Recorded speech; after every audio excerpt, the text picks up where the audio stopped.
प्यारे बच्चों, class 10th की मैथ्स की क्लास में स्वागत है आपका बच्चों। और हम पढ़ेंगे आज प्रश्नावली 1.2।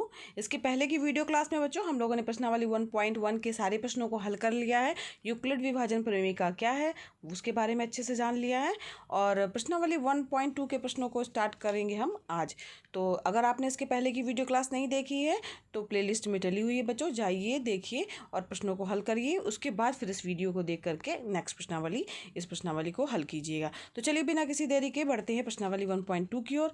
तो बच्चों, इस प्रश्नावली को पढ़ने से पहले हमें अंकगणित की आधारभूत प्रमेय क्या है इसके बारे में जानना होगा। किस तरीके से हम एलसीएम और एचसीएफ निकालते हैं उसके बारे में जानना पड़ेगा। और साथ ही एचसीएफ और एलसीएम में क्या आपस में संबंध है ये भी जानेंगे।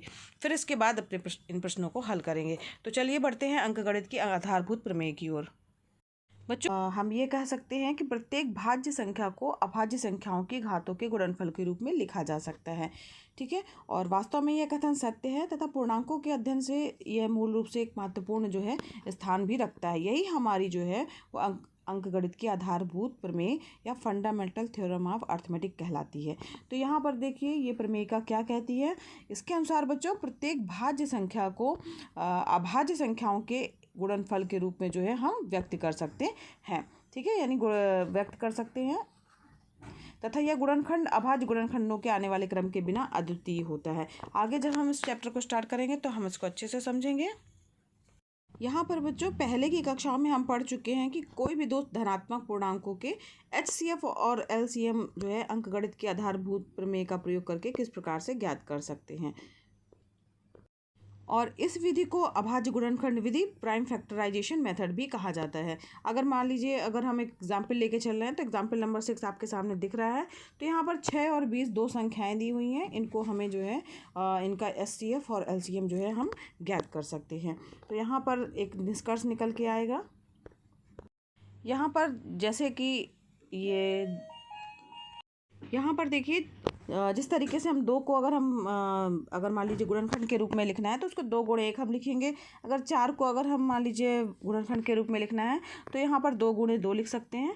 अगर मान लीजिए अब हम 6 और 20 को लेकर के चल रहे हैं, एचसीएफ निकालना है और एलसीएम निकालना है, तो किस तरीके से निकालेंगे। तो सबसे पहले बच्चों 6 का वो गुणनखंड करेंगे। तो यहाँ पर देखिए 2 से भाग जाएगा, 2 3 6 और 3 1 3। इसी तरीके से 20 को भी वो उसके गुणनखंड निकालेंगे तो 2 गुणे 5 गुणे 2 आएगा। ठीक है, तो यहाँ पर देखिए 6 और ये 20 हमने लिख लिया।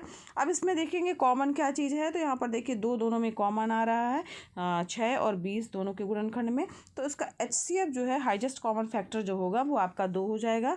ठीक है, एलसीएम वो आपका क्या हो जाएगा, ये 2 को केवल एक ही बार उतारा जाएगा, ये 2 गुणे 2 गुणे, ठीक है, एक ये जो कॉमन है उसको केवल एक बार उतारना है। इसके बाद 2 गुणे 2 गुणे 3 गुणे 5 जो बचे हुए चीज़ हैं यहाँ पे गुणनफल के रूप में संख्या है उनको हम लिख लेंगे। उनका मल्टीप्लाई करेंगे तो 60 आ जा रहा है, जो कि इसका एलसीएम कहलाएगा। तो एलसीएम क्या हो जाएगा इसका, 6 और 20 का 60। ठीक है, तो इस प्रकार से हम वो एलसीएम और एचसीएफ पहले की कक्षाओं में भी निकालना सीख चुके हैं। अगर हम एक महत्वपूर्ण निष्कर्ष की ओर जाएं तो हमारे पास एक महत्वपूर्ण निष्कर्ष निकल के सामने आ रहा है कि अगर किन्हीं भी 2 धनात्मक पूर्णांक और ए और बी के लिए एचसीएफ और एलसीएम इनका मल्टीप्लाई कर दिया जाए तो उन दोनों संख्याओं का गुणनफल हमें प्राप्त हो जाता है।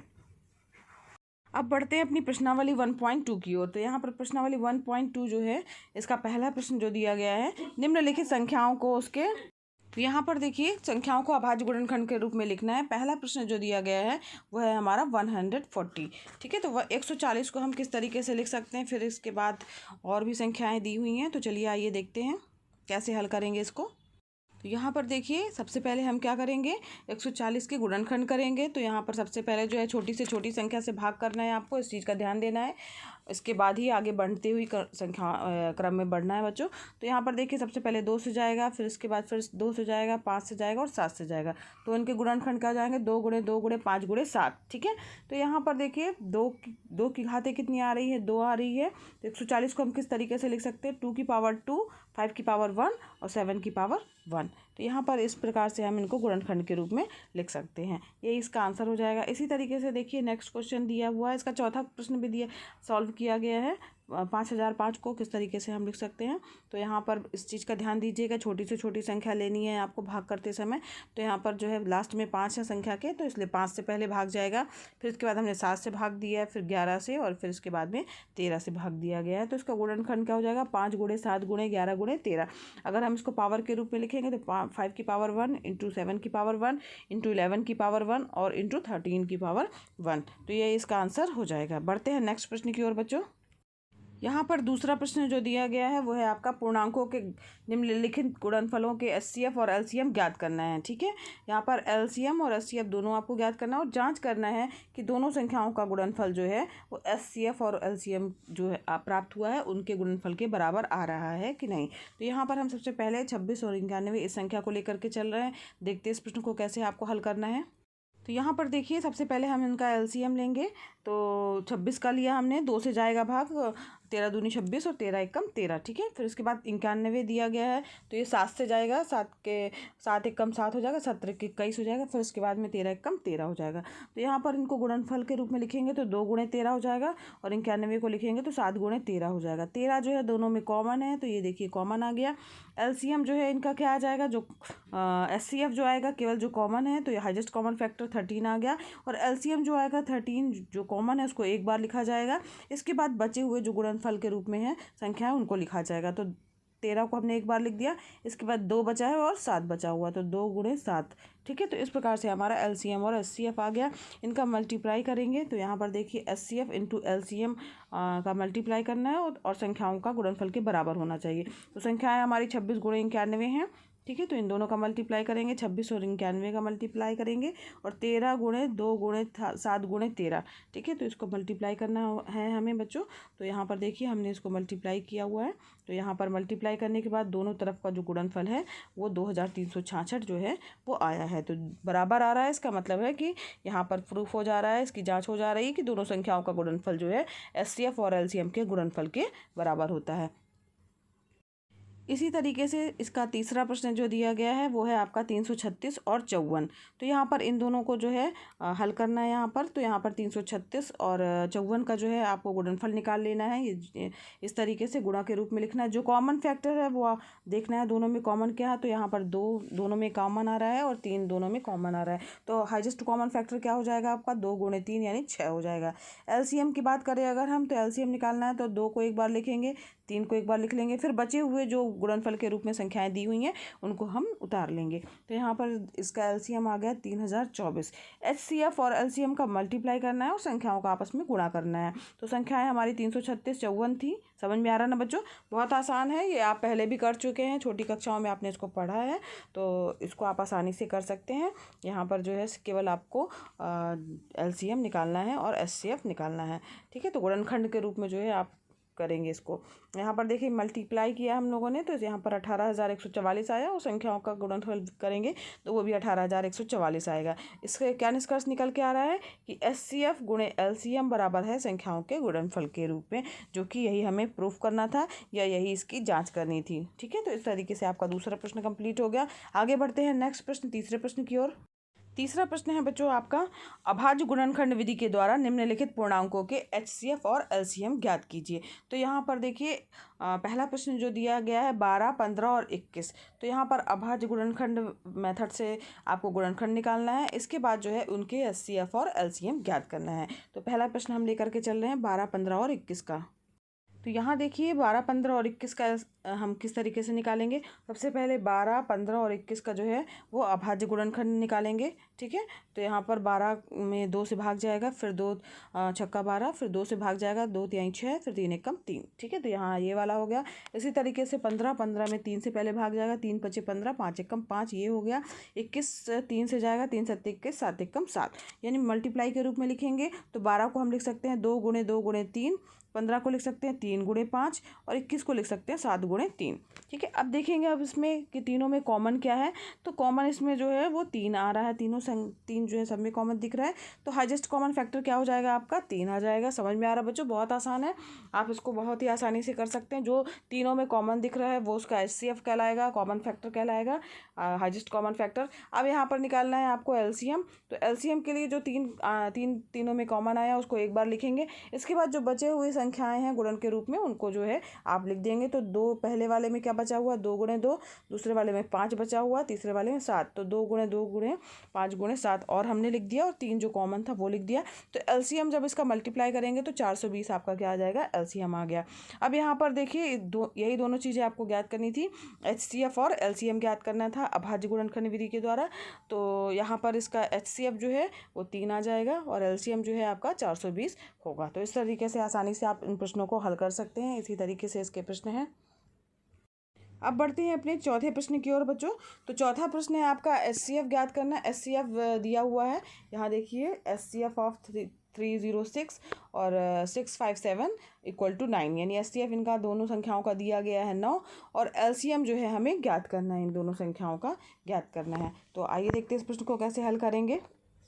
अब यहाँ पर देखिए इसको किस तरीके से हल करना है। तो सबसे पहले आप दिया है जो चीज़ उसके बारे में लिखेंगे बच्चों। तो यहाँ पर जो चीज़ दी हुई है HCF दिया हुआ है इक्वल टू 9 दिया गया है। LCM जो है वो हमें ज्ञात करना है। संख्याएं जो है वो इसका मतलब है कोष्टक में जो दिया हुआ है वो संख्याएं हैं। तो संख्याएं 306 व 657 जो है वो दो दी गई संख्याएं हो गई। तो यहाँ पर हम जानते हैं कि जो संख्याओं का गुणनफल है वो HCF और LCM के गुणनफल के बराबर होता है। तो यहाँ संख्याओं का गुणनफल बराबर लिखेंगे HCF और इंटू LCM। तो LCM बराबर आ जाएगा यहाँ पर। अब इसको आप जब भाग देंगे काटेंगे तो 34 गुणे 657, यानी LCM आपका दोनों संख्याओं का कितना आ जाएगा, 22,338। तो इस प्रकार से बच्चों ये इनका LCM हो जाएगा 22,338। ये आपका आंसर हो गया। तो यहाँ पर मल्टीप्लाई बस करना है आपको, बाकी आसानी से आप इस फार्मूले के द्वारा संख्याओं का गुणनफल बराबर HCF इंटू LCM के माध्यम से जो है वो ज्ञात कर सकते हैं, क्योंकि हमारे पास में HCF दिया हुआ है, LCM ज्ञात हो जाएगा। संख्याएं भी दी हुई हैं। इसी तरीके से जो है प्रश्नों को हल करना है। आगे बढ़ते हैं नेक्स्ट प्रश्न की ओर। बढ़ते हैं पाँचवें प्रश्न की ओर। तो पाँचवा प्रश्न दिया गया है कि जांच कीजिए कि क्या किसी प्राकृत संख्या n के लिए संख्या 6 टू द पावर n जो है वो अंक 0 पर समाप्त हो सकती है क्या।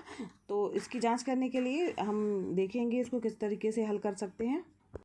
तो यहाँ पर देखिए सबसे पहले हम 6 टू दी पावर n को किस तरीके से लिख सकते हैं, 2 गुणे 3 की पावर n, क्योंकि 6 का जब हम गुणनखंड करेंगे तो उसको हम इस तरीके से 2 से भाग जाएगा, 2 तिहाई 6 और 3 एकम 3। ठीक है, तो यहाँ 6 की पावर n को लिख सकते हैं 2 गुणे 3 की पावर n। और दिया है कि प्राकृतिक संख्या जो है वो n है, और 6 की पावर n का मान एक ऐसी संख्या है जिसमें इकाई का अंक 0 है। अगर बच्चों इकाई का कोई संख्या जिसमें इकाई का अंक 0 है, इसका मतलब है कि वो निश्चित रूप से 5 से विभाज्य होगी। तो 6 की पावर n 5 से विभाजित होगी। तो चूंकि हमने निकाला है 6 की पावर n बराबर 2 गुणे 3 की पावर n, तो इसका अर्थ है कि 6 की पावर n के जो अभाज्य गुणनखंड में 2 या 3 के अतिरिक्त कोई अन्य अंक या गुणनखंड, जबकि हम देख रहे हैं कि इसमें नहीं आ रहा है, क्योंकि 6 की पावर n को हम 2 गुणे 3 की घाते n लिख रहे हैं, यहाँ पर 5 वगैरह आ नहीं रहा है। तो इसका मतलब है कि 6 की पावर n का कोई भी गुणनखंड जो है वो 5 नहीं हो सकता है।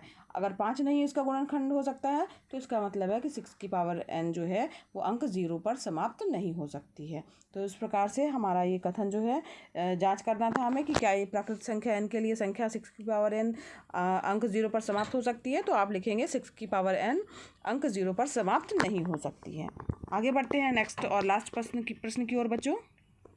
यहाँ पर अब बढ़ते हैं नेक्स्ट प्रश्न की ओर। छठवां प्रश्न है आपका कि व्याख्या करना है कि 7 गुणे 11 गुणे 13 प्लस उसमें 13 प्लस किया गया है, और इसी तरीके से दूसरी संख्या दी गई है वो भाज्य संख्याएं हैं, और अगर भाज्य संख्याएं हैं तो क्यों हैं।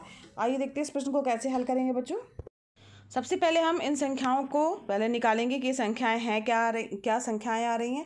तो यहाँ पर पहली संख्या दी गई 7 गुणे 11 गुणे 13, तो इनका मल्टीप्लाई पहले कर लेंगे, फिर उसमें 13 जो है हम जोड़ देंगे। तो यहाँ 1001 आया, उसमें 13 जोड़ेंगे तो 1014 आ गई संख्याएं।